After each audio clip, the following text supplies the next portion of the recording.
की देशाच्या आर्थिक पाठकण्याचा हा विषय कदाचित आर्थिक संकट मोठं आपल्या देशावरती आदळेल की काय अशी ही परिस्थिती असताना देशाच्या पंतप्रधानांनी, देशाच्या अर्थमंत्र्यांनी आणि देशाच्या परराष्ट्र मंत्र्यांनी बाकीचे सगळे विषय बाजूला ठेवून देशाला विश्वासात घ्यायला पाहिजे होतं। ह्या संकटाचा मुकाबला आपण काय करणार आहोत, आपल्याला काय पावलं उचलण्याची गरज आहे, आपण काय केलं तर त्याचा परिणाम काय होईल, त्याचा दुष्परिणाम काय होईल, आणि अशी जर का काल त्यांनी भूमिका घेतली असती तर आणखीन एक गोष्ट सांगतो की मी जेव्हा मुख्यमंत्री होतो तेव्हा चीन घुसला होता आपल्या देशामध्ये, अरुणाचल वगैरे त्या भागामध्ये। कोरोनाचा काळ होता, माननीय पंतप्रधानांनी त्यांनी व्हिडिओ कॉन्फरन्स घेतली होती, म्हणजे ते सुद्धा तेव्हा घरी बसून काम करत होते। देशातल्या सगळ्या राज्यातल्या मुख्यमंत्र्यांना आणि प्रमुख पक्षाच्या नेत्यांना त्यांनी व्हिडिओ कॉन्फरन्सिंगद्वारे विश्वासात घेतलं होतं। आम्ही सगळ्यांनी एकमुखाने त्यांना सांगितलं होतं की आपण देशाचे पंतप्रधान आहात, आपण देशाच्या हिताचेच निर्णय घ्याल अशी आम्हाला खात्री आणि विश्वास आहे। आपण याबाबत जो काही निर्णय घ्याल त्याला आमचा पाठिंबा असेल।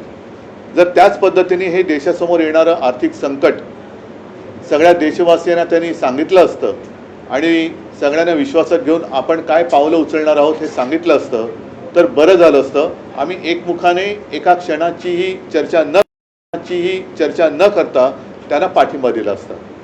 दुर्दैवाने तसं झालं नाही, उलट आता असं वाटतंय की त्याच्याकडे दुर्लक्ष व्हावं, आपण काही त्यांच्याकडे काही करू शकत नाही, कारण पाकिस्तानला इशारा देऊ शकतो, चीनला देऊ शकत नाही, अमेरिका तर फार दूर राहिली, आणि मग काय करायचं असं आहे। ते जे काय करतील ते भोगत बसायचं, आणि ते भोगतोय हे आपल्याला कळू द्यायचं नाही, म्हणून मग कुठेतरी वेगळे विषय काढायचे।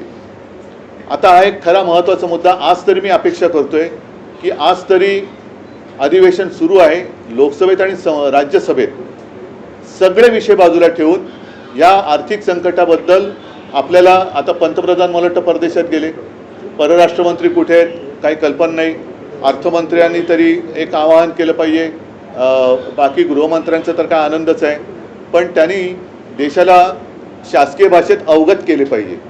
पण तशी अपेक्षा करणं यांच्याकडनं हे खूप मला असं वाटतं चुकीचं ठरेल, पण त्यांनी हे खरं करणं आज गरजेचं आहे। असो, नुकतीच ईद झालेली आहे, त्या ईदच्या वेळेला या सगळ्या लोकांनी ईदच्या मेजवान्या झोडल्यात, ईदच्या मेजवान्या झोडून ठेकर देऊन काल वक्फ बोर्डाचं बिल मांडलेलं आहे। योगायोग असा आहे की किरण रिजिजू यांनी हे बिल मांडलं। आता हे किरण रिजिजू यांनीच एकेकाळी गोमांस खाण्याचं समर्थन केलं होतं, त्यांनीच वक्फ बोर्डाच्या सुधारणेचं बिल मांडलं। हा योगायोग किंवा ठरवून आणलेला योगायोग आहे।